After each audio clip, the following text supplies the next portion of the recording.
Bonjour et bienvenue à l'émission Chef et Terroir. Nous sommes à la Gogaille, l'école hôtelière de la ville de la Malbaie.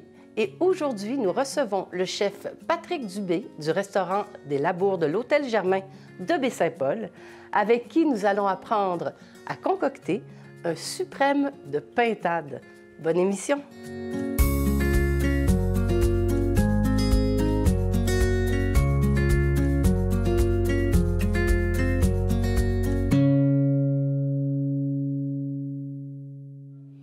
Bonjour, chef Dubé. Merci d'avoir accepté notre invitation. C'est un immense plaisir. C'est un immense plaisir pour nous aussi de vous recevoir. Et là, on a un gros projet ce matin sur la table. Là. Oui. On va faire un suprême de pintade farci entre la chair et la peau, une fine duxelle de champignons. Fine duxelle de champignons, tout le monde. On va tout apprendre ça. Là. N'ayez crainte, n'ayez crainte. Je vous écoute. Et puis, on va servir ça avec un jus court de pintade qu'on va faire avec la carcasse. Oui. OK. Et on a quelques légumes d'accompagnement ou pour la farce? Oui. Pour la farce, on va utiliser, bien sûr, les champignons de la compagnie Rose et Lion, qui vient d'ici, de Baie-Saint-Paul, de Charlevoix.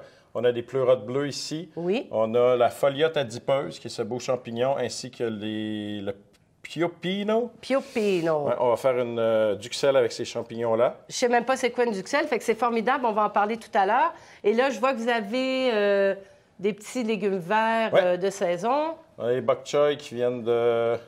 Jardin écologique. Jardin écologique avec des belles ravioles. Et aussi, on a la komatsuna, que j'ai toujours de la misère avec le nom, mais c'est une asperge de la famille des moutardes. Pas une asperge, pardon. Épinard. Épinard de la famille des moutardes. Donc, alors, le komatsuna, qu'on a de la difficulté encore à prononcer, on va regarder ça de près tout à l'heure. Ça, c'est les jardins de Cap-aux-Oies. Et je crois que ça vient du Jardin des chefs des éboulements. Donc, on a Cap-aux-Oies, les éboulements, Sainte-Agnès et on est gâtés. Et la pintade, effectivement, ça vient de... Originairement, la pintade, c'est un oiseau qui vient d'Afrique. Oh!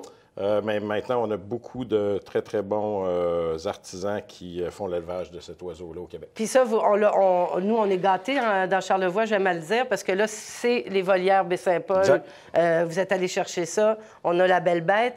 Et là, les étapes, parce que vraiment, pour moi, c'est un immense projet.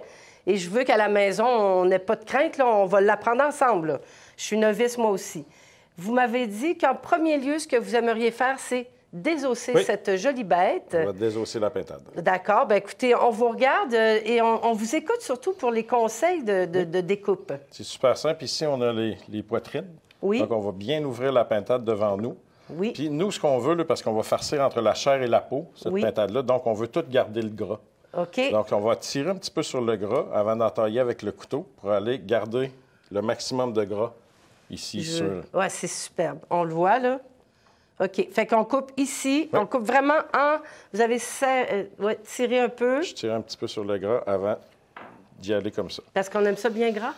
Oui, puis désosser, on va le faire assez simplement. Là. Normalement, les gens trouvent ça compliqué, mais c'est pas très compliqué parce qu'on peut utiliser aussi nos doigts. On n'est pas obligé de seulement... Ça casse. C'est ça. On utilise nos doigts comme ça. On vient séparer les os. Ensuite, on va aller retirer nos cuisses. OK, on va le faire plus lentement pour la prochaine parce que vous êtes un expert. Alors, il ne faut pas avoir peur de tâtonner la viande. Donc là, vous avez fait une grande incision ici. Oui. Et là, vous avez cassé. C'est brusque. Vous êtes brutal, le chef Dubé. Et là, vous allez couper quoi? On voit le petit os. Oui, on voit le petit os juste l'autre côté de l'os ici. Alors, on tranche directement là. Je vous laisse faire. Vous avez un bon couteau, d'ailleurs. Je pense que ça fait partie des choses importantes quand on taille de la viande comme ça. Oui, d'avoir un couteau. D'avoir un bon couteau. Alors là, on a les 2 cuisses d'un pintade. Oui, les cuisses, on va les réserver. Ça va être pour un autre repas. Parce que ce qui nous intéresse, c'est plus les poitrines. Absolument. D'accord. Donc, maintenant, ici, on a ce qu'on appelle la fourchette. C'est le petit os, tu sais, qu'on casse, qu'on se tire, là, qu'on casse, peut faire qu'on fait un vœu. C'est ça, le petit... Et puis là, on le sent très bien. Là. Oui, on le sent très bien. Vous allez retirer ça. Oui, on va le retirer. D'accord. On appelle ça, communément en cuisine, nous, on appelle ça, sur une volaille, la fourchette. Donc, une petite incision ici, une petite incision là, une autre incision ici. Alors, là, vraiment, c'est un peu de chirurgie, mais... Un petit peu de chirurgie. Mais je pense qu'on voit comme... Avec les doigts? Oui. On casse, on tire. C'est réglé. C'est douloureux, mais c'est réglé? Oui. OK. Donc ça permet, quand on enlève, on a tailladé ici le contour de... Comment vous l'appelez, ce petit os? La fourchette. La fourchette. Moi, je les garde toujours. Quand je fais un poulet, je garde la fourchette. Puis avec ma fille, on le fait toujours, ce petit jeu-là, de se faire un souhait. Quand c'est bien sec, on le laisse quelques jours, hein, la fourchette. Oui, puis là, on la casse. Puis celui qui a le plus grand bout de la fourchette, son vœu va se réaliser. Exactement. Ça a-tu déjà marché chez vous? Pas, mais ça rien, on continue, c'est sympathique. Fait que là, on va se retrouver, la viande toute ouverte ici, pour aller découper. Oui, en fait, là, on va garder... Là, c'est bien important de faire vraiment une incision dans le centre parce qu'on veut garder le gras. En fait, on veut vraiment garder le gras. Donc, une première incision. Wow. Il y a un os ici, donc on fait une incision d'un côté de l'os. Après ça, on va faire une autre incision de l'autre côté de l'os. Comme ça. Puis, on va aller chercher au complet notre suprême. Donc, quelques petits coups de couteau comme ça. On le voit bien, là. Hein? Vraiment le tour de la carcasse, c'est oui, carrément exactement. Ça. Là. On a juste à suivre comme ça les os. Puis on arrête au bout de l'aile, au début de l'aile. Oui, en fait, là, moi, je veux garder le manchon, ce qui est très, très important. OK. Fait que le manchon, c'est cette partie-là. Fait qu'on va enlever l'aile pour commencer. Ça, c'est la même chose. On utilise nos doigts. On vire ça à l'envers comme ça. Oui. On redonne un petit coup de couteau dedans, puis on enlève l'aile. Oui, c'est drôle. Je suis capable de craquer les homards, mais ça, j'avoue que je suis pas habituée, là. Puis moi, je suis gaucher, hein, ça fait que c'est... toi aussi, t'es gauchère. On a deux gauchers. C'est un plateau, on va se cogner aujourd'hui. Donc, entre les deux os, une petite incision, on enlève l'aile. Bon, une fois que l'aile est enlevée, ici, j'ai le manchon, donc on le garde, le manchon.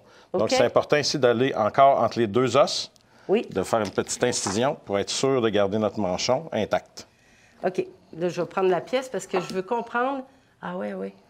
Je commence à comprendre. Bon, là, il y a le cou qui dérange, mais... C'est pas grave. Le manchon, ça veut dire on a le suprême ici, et l'os, le début, en fait, de l'aile. Oui. Le gros os, là, Le pilon, en fait. C'est exactement, je cherchais ce mot-là, merci. Le pilon. Alors, on coupe où il y a le pilon. Puis là, on se retrouve vraiment avec une belle pièce, bien grasse. C'est vraiment superbe. Donc, dans la recette... On va aller mettre ça aussi à cuire, là. Oui, on garde comme ça entière. On va... OK. Ouais. Sublime. Alors là, je vous laisse découper le deuxième avec autant de dextérité. C'est le fun, on vous regarde, là. Bien comme il faut. C'est assez simple. Il faut seulement regarder. On donne des petits coups de couteau, puis on longe sur l'os. On va aller chercher toute la chair au complet. Hein, on garde le filet aussi. Superbe. Il faut vraiment un bon couteau bien aiguisé. Oui, il faut un bon couteau bien aiguisé, puis ça va pas avoir un bon couteau bien aiguisé, ça empêche aussi de se couper. Exactement, parce que des fois, on se dit, tu sais, un couteau mal aiguisé, ça coupe pas, mais ça peut être pire. Oui.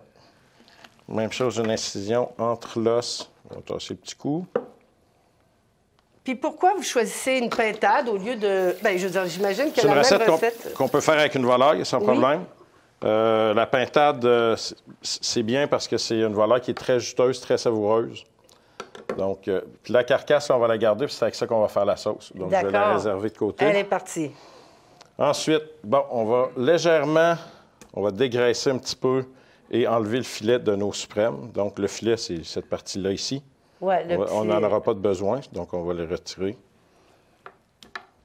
OK, parce qu'il y a de la nervure là-dedans. Exactement, il y a une ligne de nervure dedans. C'est ça, donc on ne veut pas ça. Mais est-ce que vous la mettez... Oui, on va s'en servir aussi pour confectionner le jus, ou quand on fait beaucoup de pintade comme nous dans un restaurant, souvent, on va garder toutes ces pièces-là, puis c'est avec ça qu'on va souvent faire une farce fine de volaille. Oh, d'accord. Comment vous avez dit? Une farce fine de volaille. D'accord, farce fine de volaille. Bien là, ça sera pour une prochaine fois, parce que... Alors, je vous regarde encore. Là, on veut pas tout le gras. Des fois, il y a un petit peu de gras qui dépasse, donc on fait tout simplement enlever un petit peu l'excédent de gras, puis ça, on retire aussi. Le gras, c'est toujours bon pour faire une sauce, hein, Oui. Puis est-ce que c'est parce qu'on ne veut pas se sentir trop coupable qu'on retire le gras, ou c'est simplement qu'on voit le... Non, c'est seulement esthétiquement. Ça. OK, esthétiquement? Oui, esthétiquement parlant. OK. D'ailleurs, est-ce que c'est une volaille qui est grasse, je veux dire, au niveau calories? Est-ce que c'est plus gras qu'une autre? Ou pas, ça ressemble beaucoup à la volaille. C'est ça, donc à toutes les volailles, il n'y a pas de différence notable. Donc, on a notre résultat final, c'est comme ça qu'on commence. Fait que là, on va poursuivre les dégâts avec... On va faire une farce de champignons. On va voir comment on va faire ça. Je suis assez impressionnée. J'avoue que j'ai jamais tenté ça. Donc, les champignons, un tiers environ. Oui. On utilise plusieurs sortes de champignons pour avoir différents parfums, là, avoir plus de matière à savourer. Oui, absolument. Donc, on va tout simplement les arranger. On va enlever, bien sûr, ce que j'appelle le derrière des champignons parce que c'est plus raide, c'est plus dur. Puis ça, on va les garder aussi de côté parce que ça va aller dans notre jus, dans notre sauce. OK. Bon. Comme j'aime à dire, il n'y a pas de perte, là. On prend tout. Non, c'est ça, il n'y a jamais de perte. L'important, quand on fait ça, normalement, une duxelle, bon, on va hacher les champignons à cru et on va les faire sauter, tout ça. Mais moi, ce que je préfère, c'est vraiment de prendre mes champignons plus entiers, les faire sauter, puis ensuite, je vais mettre les champignons au robot pour les mixer, pour atteindre vraiment la texture désirée. Qu'est-ce qu'on veut atteindre comme texture? Mais là, on va revenir à une question parce que je ne suis pas seule à me la poser. Qu'est-ce que c'est duxelle? Qu'est-ce que ça veut dire, une duxelle? Une duxelle, c'est des champignons qu'on va cuire et qu'on va hacher pour faire une farce avec. Un duxelle, c'est un condiment de champignons, en fait. OK, alors, quand il y a un condiment de champignons, on peut appeler ça duxelle? Oui. OK. Bien, écoutez, encore notre dictionnaire augmente, là, de jour en jour. Si c'est broyé, on peut... parce qu'il y a une texture, la duxelle. C'est pour ça que ça s'appelle une duxelle. Ah, d'accord. OK. Alors là, vous allez prendre les champignons. Oui, on va les sauter à la poêle. On fond On va les le sauter beurre. à la poêle. Mm-hmm. Donc, une belle noix de beurre. Oui. On va prendre nos champignons, on va les faire sauter. On va les faire sauter jusqu'à temps qu'on enlève complètement l'eau de végétation qu'il y a à l'intérieur des champignons. OK. On les met tout d'un coup.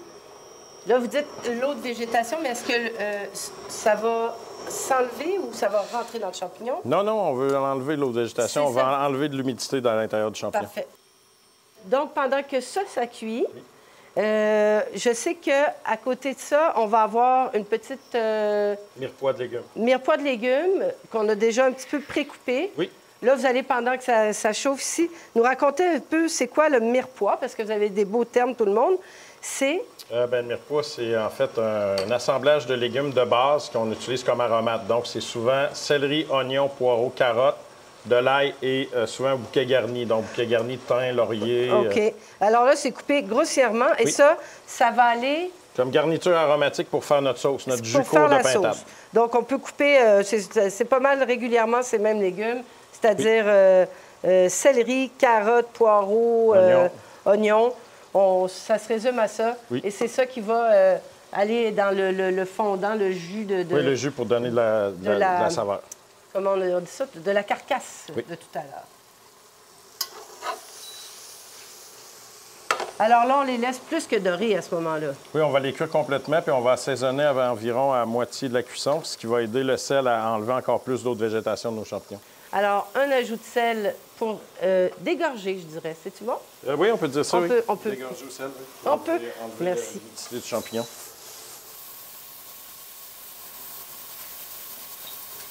Puis on va aussi, pour ajouter de la saveur, on va déglacer un petit peu au vin blanc. C'est personnel. C'est personnel. On n'est pas obligé, c'est là, personnel. Vous avez apporté de l'hydromel de Charlevoix. Oui, exact. Formidable. Donc ça, l'hydromel, c'est un vin de miel. Oui, c'est ça, exact. Donc, est-ce que, oui, ça doit apporter... là, je peux pas en boire tout de suite comme ça, là, c'est un peu...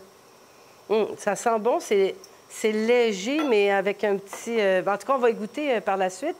Donc, on a rajouté un peu d'hydromel. Oui. On laisse encore bouillir un petit peu. Oui, on réduit à sec, en fait. Oh oui, OK, il n'y aura plus rien.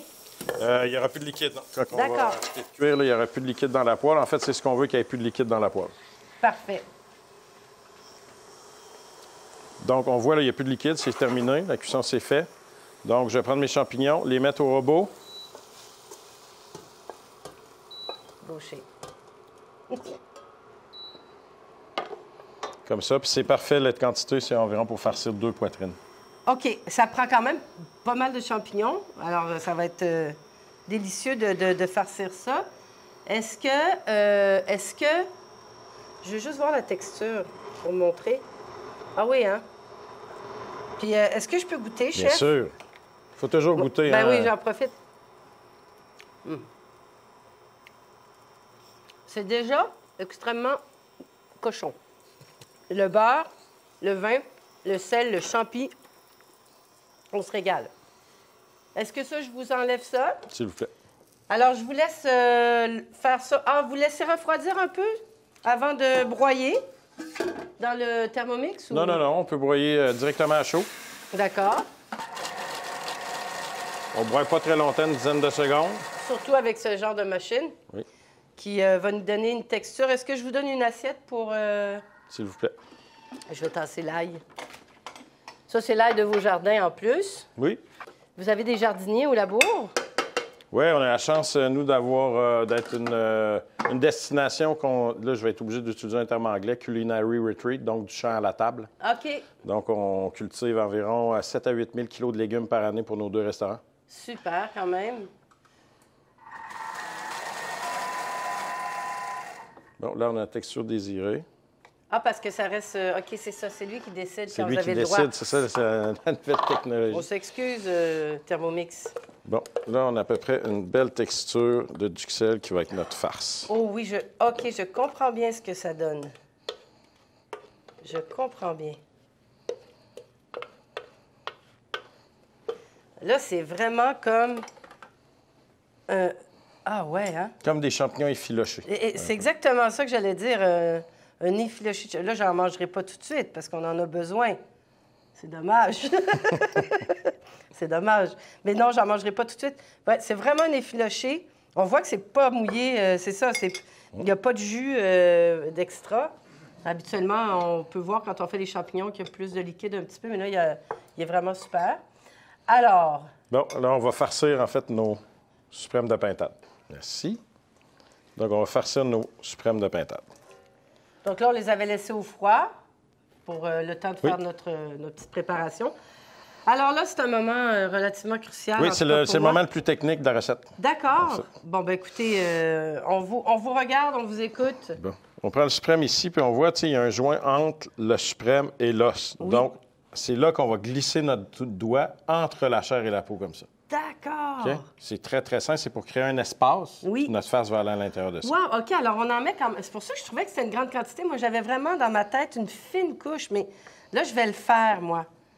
Je vais le faire parce que c'est Non, de l'autre impressionnant. côté. Hein? Non, non, Ah, il faut rentrer. En plus, je rentre à l'envers. L'os ici Oui. et le suprême entre les deux, comme ça. D'accord. Puis vous voyez, il y a un espace que le gras est plus épais. Oui. C'est à l'intérieur de ça qu'on va glisser notre doigt, comme ça. OK, j'y vais. Alors, je prends le suprême, le pilon, ici dans le gras. Et là, j'apprends quelque chose. Ça m'impressionne aussi. Et je vais à peu près, je dépasse un peu le gras. J'ai oui, ouvert... mais on ne dépasse pas parce qu'on ne veut pas ouvrir. On ne veut pas que ça déchire, c'est ça l'important. Eh bien. OK. Alors, on a les deux suprêmes. Je vous laisse à la fourchette on pourrait comme ça, ou à la cuillère? prendre une poche de pâtisserie. Oui. Mais j'en ai une, juste... Est-ce que vous avez Non, parce qu'à la maison, on n'a pas nécessairement de poche de pâtisserie. On n'est pas des professionnels à la maison, donc on va tout simplement y aller avec la fourchette. On va prendre comme ça, on va lever le gras, et avec le doigt, on va tout simplement aller farcir, comme ça. On va répéter quelques fois, jusqu'à temps qu'on ait une belle épaisseur de farce. Une belle épaisseur de farce à l'intérieur, comme ça. Wow!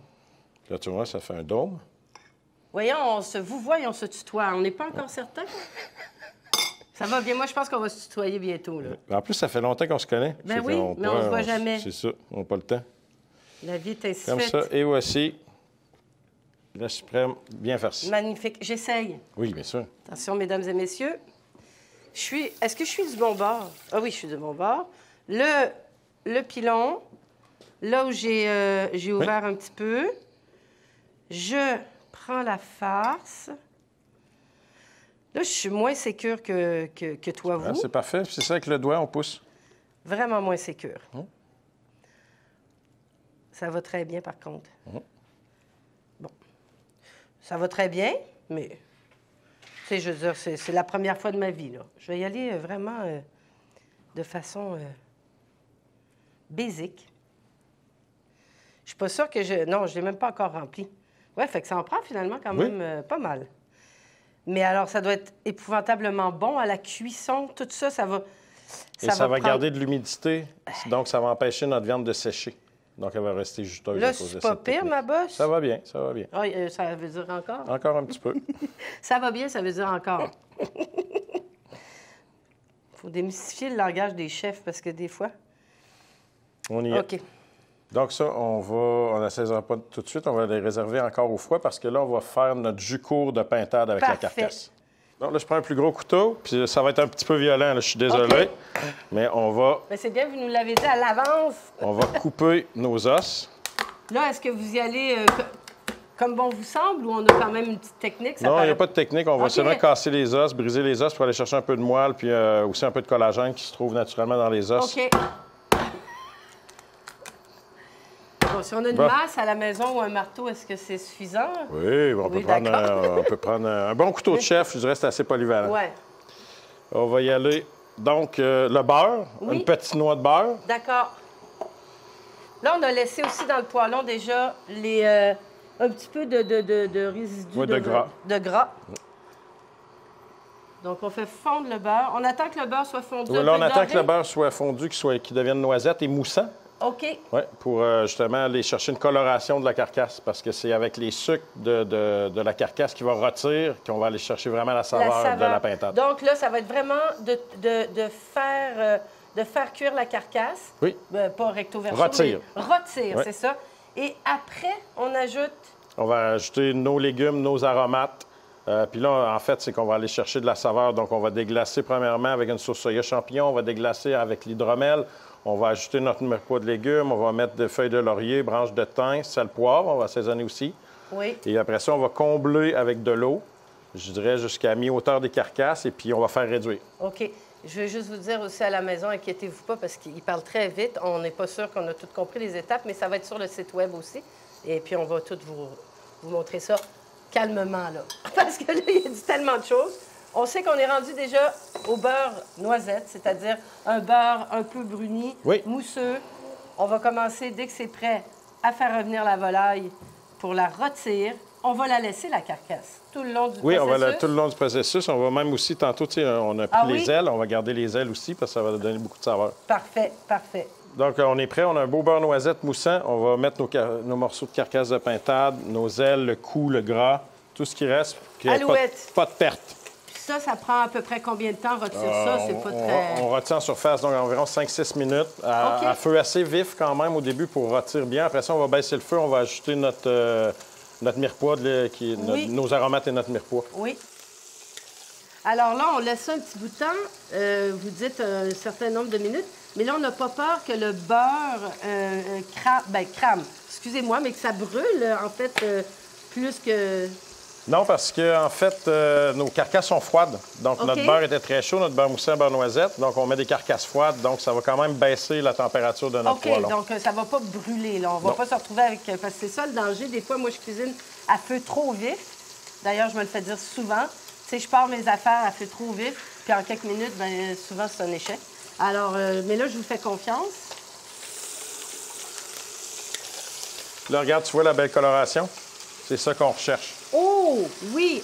Quand on a une belle coloration comme ça, on peut commencer à mettre notre mirepoix de légumes, qui va être en fait, le mirepoix de légumes, c'est ce qui va donner beaucoup de saveur à notre bouillon. OK. Donc, on voit que c'est une très belle couleur dorée. Voilà. Alors, le mirepoix, on l'intègre. Oui. Éventuellement, bientôt, on va brasser. On rajoute jamais d'huile. On laisse aller comme ça. Non, on laisse aller comme ça. J'ai mis une belle noix de beurre au début. Le feu assez élevé comme ça. Oui, toujours. Bien, en début de cuisson, oui, le feu élevé. Après ça, on va le baisser parce qu'on ne voudra pas que ça bouille très fort. On veut que ça frémisse longtemps. Parfait. Et on n'a pas besoin de griller le mirepoix. C'est pas le but du mirepoix. Non. En fait, il fallait griller nos carcasses. Une fois que nos carcasses, on a atteint une coloration, on met notre mirepoix. Et on va brasser ça pour un peu fixer la saveur. Puis ensuite, on va rajouter nos aromates, nos déglaçages. Oui, parfait. La couleur on va dorée. rajouter une petite gousse d'ail. C'est personnel. J'aime beaucoup l'ail. Puis ça va donner aussi beaucoup de saveur dans notre jus. Moi aussi, je suis assez amateur. J'en mets souvent dans mes recettes. Le laurier. Feuilles de laurier, 2 feuilles. C'est amplement. Je vois souvent des gens mettre beaucoup de feuilles de laurier, puis c'est souvent une erreur. Ça parfume énormément le laurier. On n'a pas besoin d'en mettre beaucoup. Parfait. Même chose, on va mettre quelques branches de thym. Du beau thym frais. D'ailleurs, le laurier, on ne le mange pas jamais. Non, on enlève toujours ça. Ça sert à parfumer. À la limite, le thym, une fois cuit, bouilli, ça grave, peut se manger. Mais la feuille de laurier, faites pas l'erreur de laisser ça. Vous allez d'abord vous étouffer, premièrement. Oui, puis on va la retirer parce que... Oui, c'est ça. Donc là, j'ai ma mirepoix, mes aromates, on a les carcasses. Je vais assaisonner pour fixer la saveur, donc de sel, de poivre. Un bon assaisonnement. On va rajouter aussi, tu sais, tantôt, on a fait notre duxelle de champignons, on a arrangé les champignons, puis il nous restait les derrières de champignons qui sont plus charnus, plus durs, plus secs, mais ça va donner un goût super à notre sauce, à notre jus court de pintade. Et tu vois, dans le fond, j'ai gardé quelques grains de poivre entiers et quelques baies de genévrier que je vais ajouter, comme ça. Oh, Seigneur! Excusez-moi, là. Puis là, tu sens là, toutes les odeurs, la magie est en train de se faire. C'est sublime. Alors là, tout est là. Il y a une odeur tellement magnifique qui se dégage de tout ça. On est à quelques minutes qu'on laisse... Oui, on laisse compoter doucement, comme ça. Vous avez baissé le feu, là, entre-temps. Oui, j'ai baissé le feu. Là, on n'est plus au gros... Non, j'ai baissé le feu. Là. On a toutes les odeurs. On va déglacer maintenant. D'accord. Donc, on va déglacer premièrement avec une sauce soya à base de champignons. Donc, on peut retrouver dans n'importe quel marché asiatique. À base de champignons, oui. OK. Donc, c'est pas la grosse sauce soya qu'on a à la maison habituellement. C'est quand même plus sophistiqué comme produit. Je dirais que c'est plus salé, c'est plus concentré. OK, ouais. OK. Fait qu'on va déglacer avec ça. Puis, même chose, on va déglacer à sec qu'on appelle. Donc, on va déglacer jusqu'à temps qu'on n'ait plus de jus dans la poêle ou presque plus de jus dans la poêle.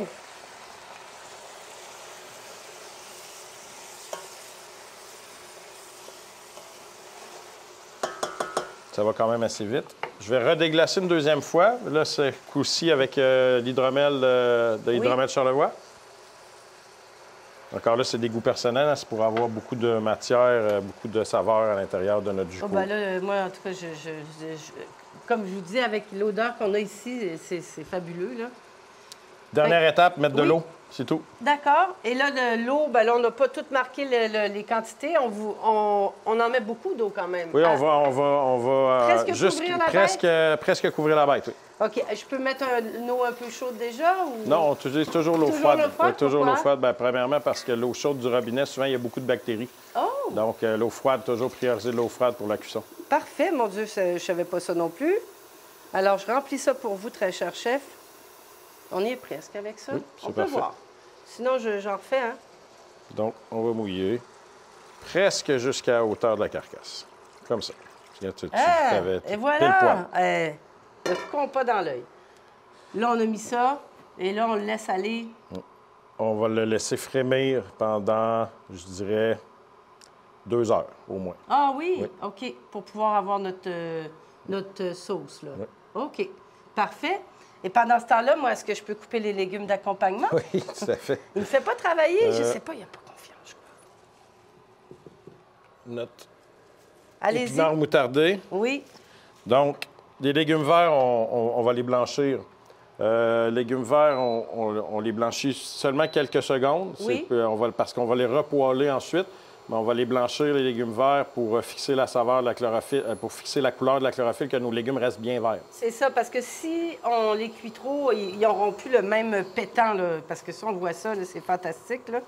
Fait que ça, je vais goûter à froid, comme on dit, à sec, parce que c'est vraiment famille épinard-moutarde. Mais je m'attendais à plus piquant, mais c'est savoureux. C'est sûr que c'est frais, que c'est estival et tout. J'ai-tu le droit de tricher puis en manger une comme ça? Parce que oui.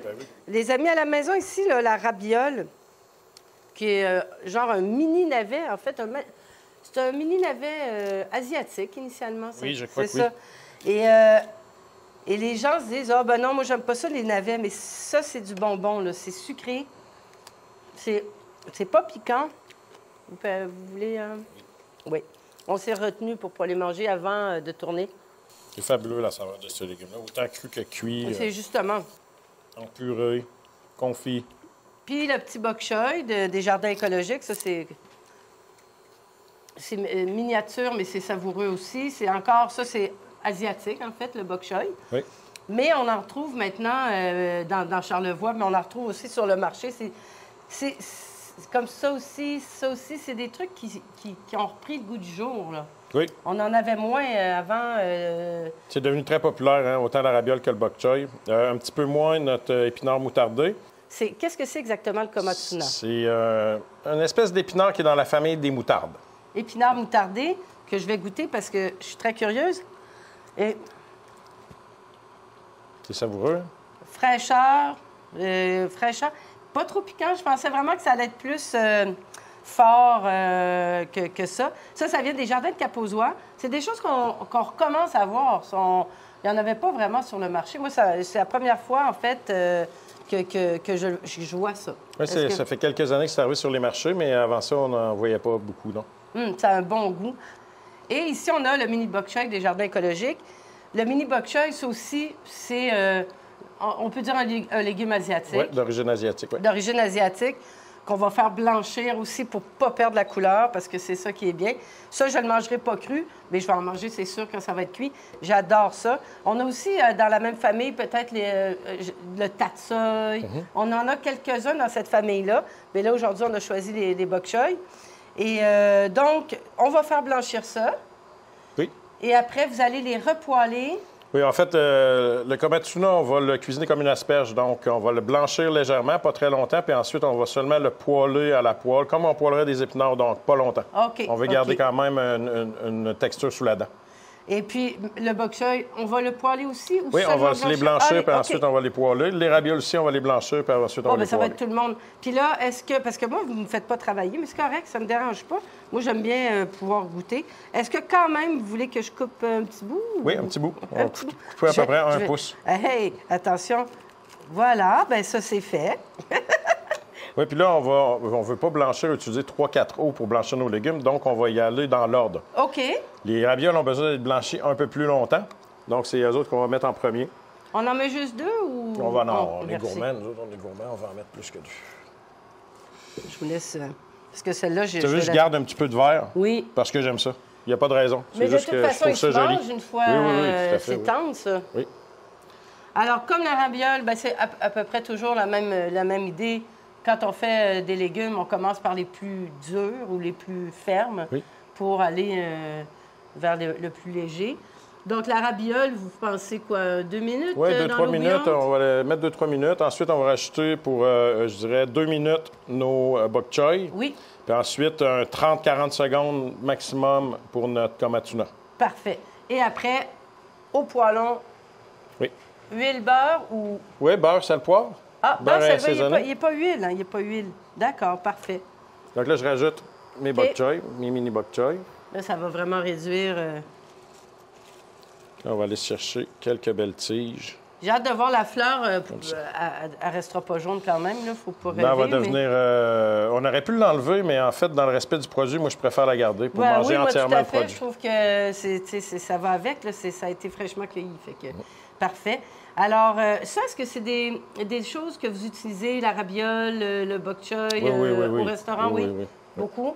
Oui, dans nos jardins au Germain Charlevoix, on a une trentaine de sortes de fruits et légumes qu'on cultive. OK. Donc, puis le bok choy fait partie, la rabiole aussi fait partie de vos légumes fétiches, disons-le. Ouais. Et puis là, ben, c'est ça. Donc, vous, chef au labo, mais vous avez aussi une feuille de route assez impressionnante, là. Je ne vais pas tout nommer parce que, tu sais, vous allez avoir la tête trop large après. Mais vous avez été du Saint-Amour avec le chef Boulay pendant des années. Oui. Qui était son chef exécutif au restaurant. Combien d'années, dites-le? 6 ans et demi, oui. 6 ans et demi. Ensuite, je sais que vous avez été aussi au Château Bonne-Entente à Québec, si je ne me trompe pas. Près de 2 ans au Bonne-Entente. OK.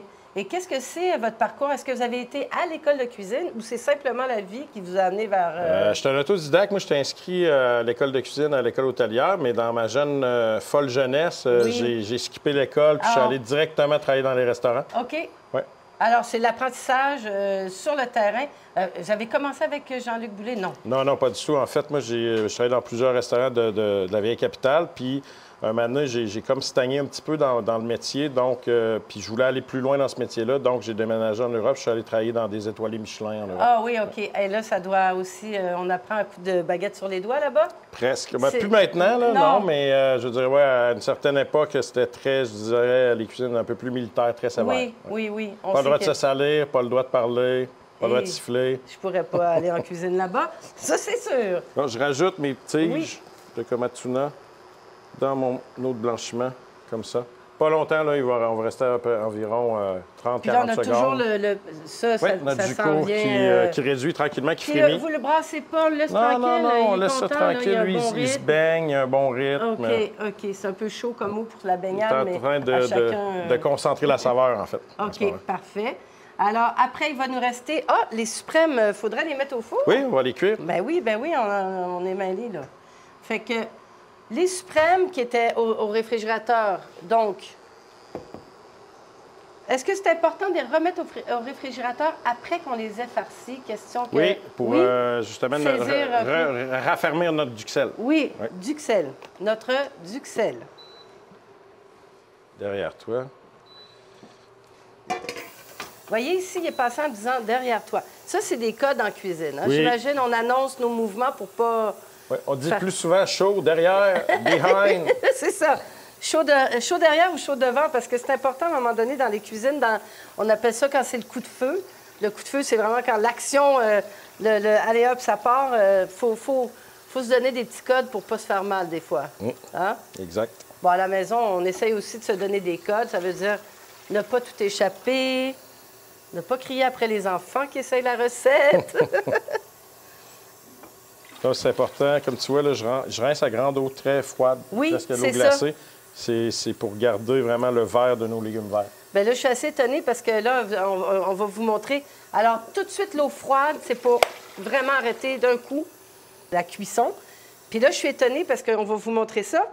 La fleur jaune, regardez. Un petit peu son jaune, oui. Regardez un petit peu son jaune. Oui, c'est joli. Ben oui. On voit pas beaucoup. Ah, mais... ben OK, on le voyait plus dans l'évier, mais c'est sûr qu'elle a encore... Elle a refermé un petit peu. Donc là, c'est complètement de l'eau froide. On a tout arrêté. Oui. On revient à nos suprêmes, super suprêmes. Et le poêlon, je crois qu'il est là. Non, si je ne m'abuse. Ici. OK. Ah, c'est lui. Oui. Mais là, j'aurais pu laver. Non, ben c'est bien correct. C'est là-dedans qu'on a saisi tout à l'heure nos champignons. Fait que c'est bien correct. Là, je me rappelle très bien, tantôt, vous avez dit, on sale et on poivre. On sèle et on poivre de chaque côté. Oui, on assaisonne de chaque côté.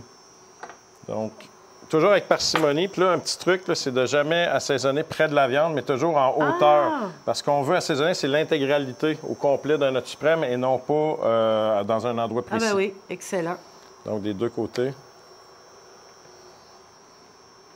De sel comme ça. On va y aller aussi avec le poivre. Même chose en hauteur pour vraiment assaisonner l'intégralité de notre suprême. Et ensuite, là, je vais... Peux-tu le faire de l'autre du verso? Oui, oui, bien sûr, bien sûr. C'est moi qui vais faire la dernière portion. Alors, en hauteur. Ça salit plus le plan de travail, mais ça fait un plus beau travail sur la volaille. Voici, chef. Je vais prendre un peu d'huile d'olive pour la cuisson, une noix de beurre. Bouge pas. Donc, une petite noix de beurre.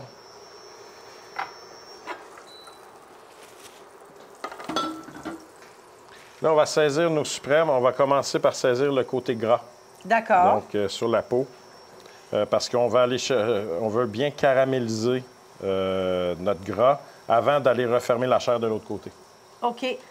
Si je comprends bien, en fait, on va aller chercher la même couleur dorée dans un beurre un peu, comme vous dites, noisette, moussé. On va aller chercher le même... Oui, exact. OK, parfait. Donc, il faut que ça soit quand même assez chaud. À feu moyen élevé. OK, OK.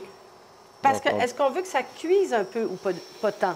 Non, la cuisson va se faire plus au four. Là, on veut vraiment colorer comme il faut puis enlever encore de l'humidité dans le gras pour aller chercher un gras qui devient croustifondant, je dirais. OK, croustifondant. D'accord. Là, on va laisser aller un petit peu. Oui. La farce, à ce moment-là, elle va mieux tenir peut-être aussi en ça ne bougera pas, ça ne bougera pas. C'est ça. Puis recto verso pour la viande. Et après? Et la viande, par contre, on va seulement retourner nos suprêmes. On veut seulement refermer la chair. Donc, on ne veut pas saisir la chair. La chair, on veut juste la refermer. Donc, commencer une cuisson. Puis la cuisson, elle va se faire au four. Et quand on va mettre nos suprêmes au four, c'est important de remettre sur le gras. Parce qu'on va aller chercher de la caramélisation de notre gras. OK, dans la cuisson. Oui. Mais là, quand vous dites refermer... en fait, on va seulement retourner pendant 4 à 5 secondes le suprême, puis on le remet sur le gras. Ça veut dire que la viande en tant que telle, c'est comme si ça fermait ses pores de peau pour... Oui, c'est ça, exact. Ah, oui, OK. Alors, c'est comme ça, si on prend un bain très chaud, c'est la même chose. Excellent. Alors là, on attend vraiment que ça devienne doré. Oui, puis là, tu vois, notre Juco, lui, il travaille pendant ce temps-là. Donc, il réduit, parfait. il va chercher de la saveur. On va continuer de faire réduire pendant la cuisson de nos suprêmes de pintade. Parfait. Moi, je rajoute toujours, là, tu vois, on cuit, je vais rajouter une autre noix de beurre. Pourquoi? Bien, parce que durant la cuisson, on appelle ça nourrir la viande. Donc, OK. une autre noix de beurre. Ça rajoute un corps gras, ça va aider à la cuisson, ça va aider à fixer Alors, la on saveur. nourrit la viande même une fois morte. Oui. Bien là, de toute façon, OK, de toute façon, tout le beurre qu'on a utilisé va aller directement au four, là. Oui. Il va être bien caramélisé avec... Parfait. Puis Encore va une ici. petite minute ou Ouais. deux, là, puis on va les Puis ici, on on voit que le travail... Oui, le travail se fait. Bon, là, je devrais avoir atteint une certaine... Regarde comment c'est joli. Voilà. Voilà, Comme ça, voilà. c'est ce qu'on veut. Puis là, je ne le laisse pas longtemps sur la, Ouais. sur la chair. Je vais tout de suite le retourner. OK. Je veux seulement refermer la chair. La cuisson va se faire au four. J'éteins et on enfourne. Mais là, vous mettez le gras au-dessus, là.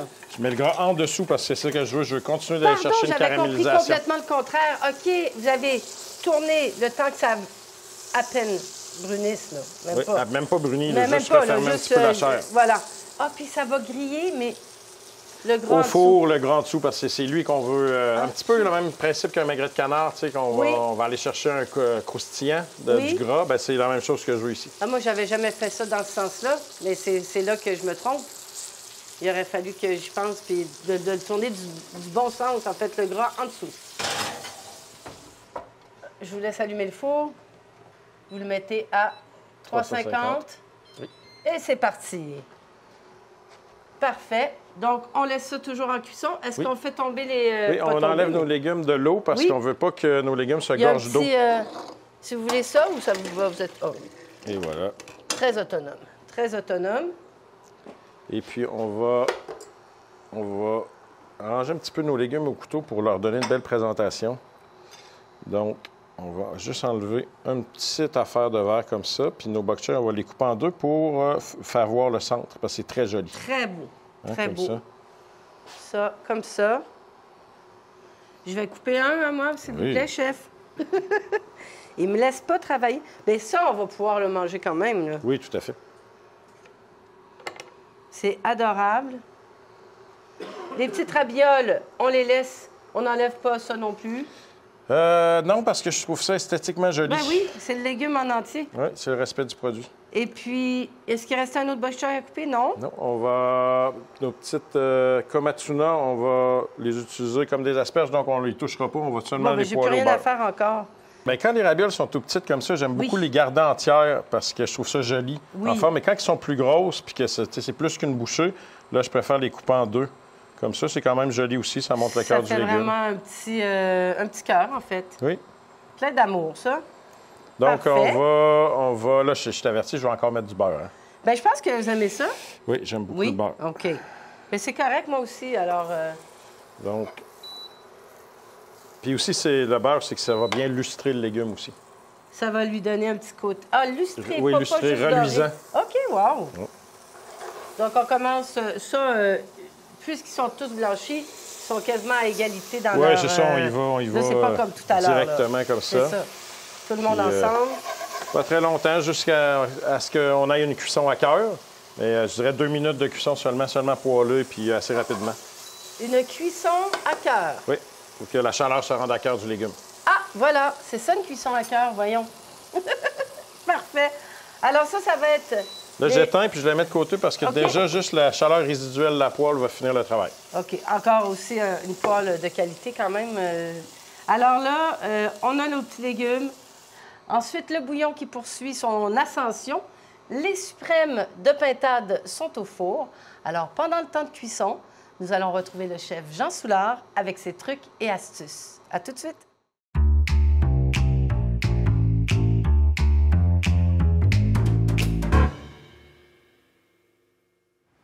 Bonjour. Dans Trucs et Astuces, aujourd'hui, nous allons faire une bonne mayonnaise. Vous savez, pas cette mayonnaise qu'on trouve dans des machins de plastique, dans le fond du réfrigérateur, non, une vraie. Frais, c'est du bonheur. Suivez-moi. Qu'est-ce qu'on a besoin? Un jaune d'œuf. On va séparer le blanc des jaunes et je mets ça dans un bol, juste à côté de moi. Je vais rajouter un peu de moutarde forte, celle qu'on appelle de Dijon. Voilà. Un petit peu de vinaigre de vin rouge, du sel, du poivre. Je mélange. Il est important d'avoir un bol qui est adéquat avec le fouet. Pour fouetter, c'est le poignet qui bouge, pas le bras, le poignet. Okay? L'huile d'olive, on va mettre un petit torchon pour pas que ça glisse et on est parti. On peut être gaucher ou droitier, c'est selon. Et je vais mettre l'huile tranquillement pour que ça se rassemble. Évidemment, on ne va pas mettre l'huile tout d'une claque, ok? Parce que si vous mettez l'huile tout d'un coup, vous allez avoir un petit problème. Et on voit très bien dans le fond de mon bol l'émulsion qui se fait, l'ensemble des ingrédients qui se rassemblent. Et voilà. Avec les ingrédients que j'ai mis là, j'ai de la mayonnaise pour 3-4 personnes. Je peux rajouter un peu d'huile. Là, j'ai pris de l'huile d'olive. On pourrait prendre aussi une huile de canola ou un autre genre d'huile. Évidemment, si vous utilisez l'huile d'olive, vous allez avoir le goût de l'huile d'olive, quelque chose qui est beaucoup plus fort. Quelque chose de très important, au final, on goûte. Tout ce que vous faites, vous goûtez. Et ça rejoint ce que vous ressentez, ok? Quand j'irai chez vous, je sais que la mayonnaise, elle goûtera ce goût-là. Mais il est très important de goûter. Et on dit « Waouh !» ok? Voilà mes trucs. À plus tard. Alors voici le petit, on appelle ça un chinois étamine, mais là j'irai chercher pour vous, puis je reviendrai à la prochaine émission avec les explications du nom. Donc, là, qu'est-ce que vous faites, Là, chef? je vais chercher mon jus court de pintade.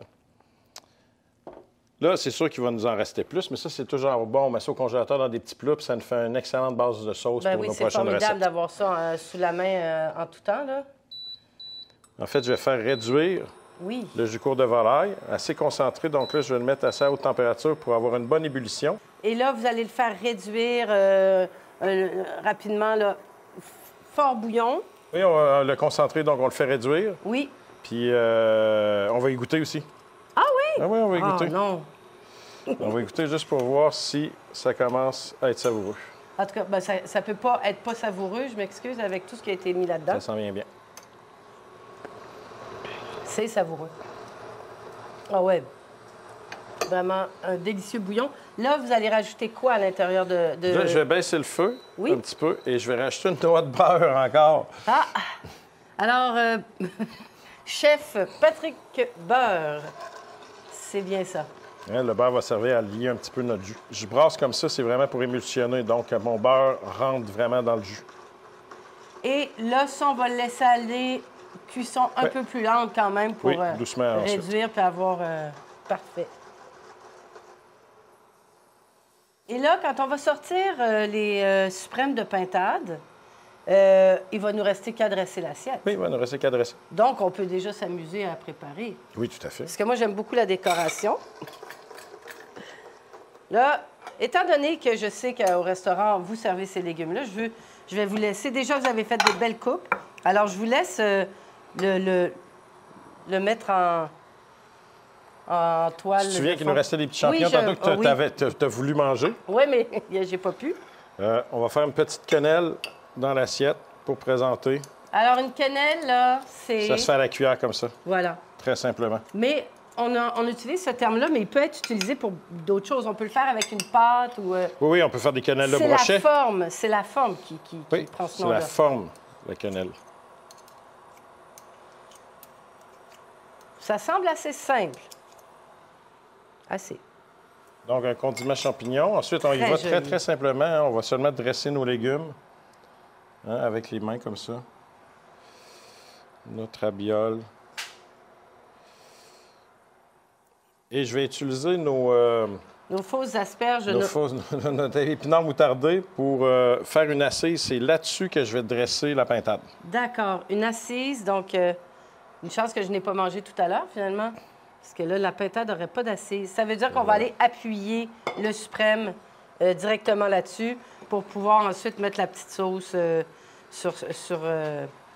Quand vous présentez une viande dans l'assiette, oui. Comment, habituellement, est-ce que c'est... On présente une assiette, c'est le côté de la personne... La protéine, toujours vers le client. Toujours vers le client, la protéine. D'accord. Donc, vous, c'est, comme vous dites, vous avez été plutôt autodidacte, donc tout de suite, pas en école, mais en école de la vie. Ah, mais j'ai pris des cours de cuisine par la suite. C'est juste que j'ai pas okay, à la fin de l'école secondaire, au lieu de rentrer à l'école de cuisine d'établissement, je suis parti en voyage. Ensuite, j'ai travaillé pendant plusieurs années. Je suis parti en Europe, tout ça, mais j'ai été formé par différents cours de cuisine. Autant, j'ai été formé par Bruno Gousseau en cuisine moderne sous vide, en cryo-concentration, fixation de la saveur, avec Cuisine Solutions, qui se situe à Washington, D.C. et en France, à Lyon. OK. J'ai plusieurs cours de cuisine, là, plusieurs... Puis qu'est-ce qui vous a amené à accepter de venir travailler dans l'établissement où vous êtes le chef exécutif à l'heure actuelle? Bien, moi, je suis un amoureux de la nature. J'aime beaucoup pêcher. Donc, Charlevoix, c'était une destination qui est bien sûr entre montagne et fleuve. Ça me plaisait beaucoup. Je venais déjà depuis une vingtaine d'années pêcher le saumon dans la rivière du Gouffre parce que je suis un amateur de pêche à la mouche. Donc, quand j'ai eu l'opportunité d'aller au Germain-Charlevoix, ça a été tout naturel pour moi de prendre cette région d'adoption pour moi puis de venir vivre ici. Donc, toute la famille a suivi les enfants. Est-ce que les enfants cuisinent avec vous? Oui. Oui? Est-ce qu'il y en a déjà un des deux qui semble... Oui, Charlot, c'est ma critique culinaire. Charles, mon plus vieux, c'est ma critique culinaire. Ah oui? Ouais. Bon. Est-ce que vous avez des bonnes critiques? Ou... Pas toujours. Ah! Il est quand même... Les enfants, les enfants, ça dit toujours la vérité. Hein? Là, je vais sortir nos suprêmes de pintade parce que d'après moi, on devrait être bon. Parfait. Alors, une cuisson, encore une fois, assez... qui va nous laisser du rose dans la pintade ou il faut que ça soit vraiment cuit blanc? Non, on cuit à point, je dirais. On cuit à point, OK. Ouais, on cuit à point, puis là, je vais alors le virer pour te montrer la magie. Regardez-moi ça. Là, on va lever ça. Regardez-moi ça. Moi, là, jamais j'avais compris que quand on avait un gras ou un magret ou tout ça, il fallait le retourner en le... cuisant. Oui, puis à la sortie du four aussi, il faut le retourner tout de suite parce que si on laisse le gras dans le fond de la poêle, il va se réhumidifier puis il ne sera pas croustillant. Mais c'est formidable. Je suis déçue le nombre de trucs que j'ai mangés que j'aurais pu me donner encore plus de beauté et de goût. Bon, on aurait pu y aller avec une pince, mais tu sais, moi... Oui, ça, vous semblez très... On est habitué. Voilà. Bon, fait que dernière étape. On pourrait servir la poitrine entière, le suprême entier. Oui. Mais moi, j'aime bien ça, aller donner un coup de couteau dedans pour que visuellement, on voit bien la farce. OK. Attention. Donc, on essaie de couper et non pas d'écraser pour ne pas faire sortir la farce. Oui, c'est ça, parce que là, elle est encore toute à l'intérieur. Il n'y a rien qui dépasse. C'est exactement ça. Comme ça. Donc, regarde, on voit bien la farce. Puis, regarde, on voit bien la cuisson très juteuse. Oui. Comme ça, parce va être très tendre, le champignon a conservé toute la jutosité de la viande. Génial. Ici, on voit bien là, que la farce est restée à l'intérieur, cuite, avec la tendreté évidente de la pintade.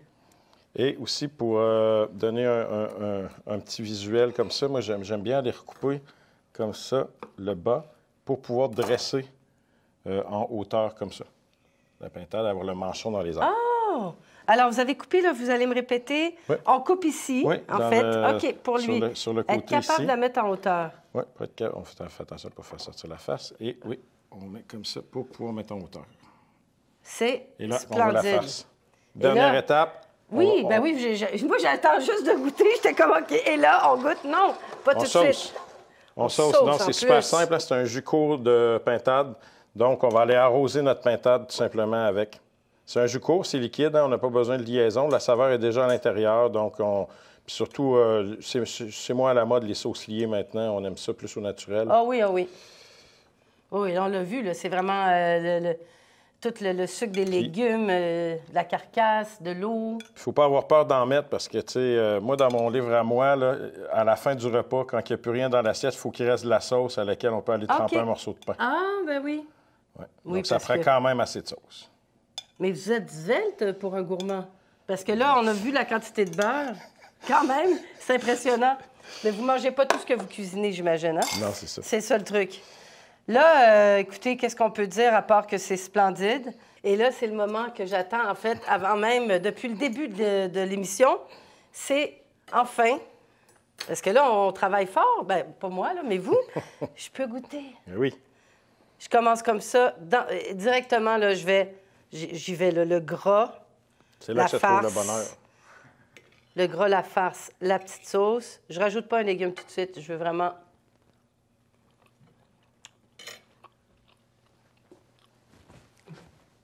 Voilà, sans mots. C'est vraiment exquis. J'adore la façon dont c'est cuit.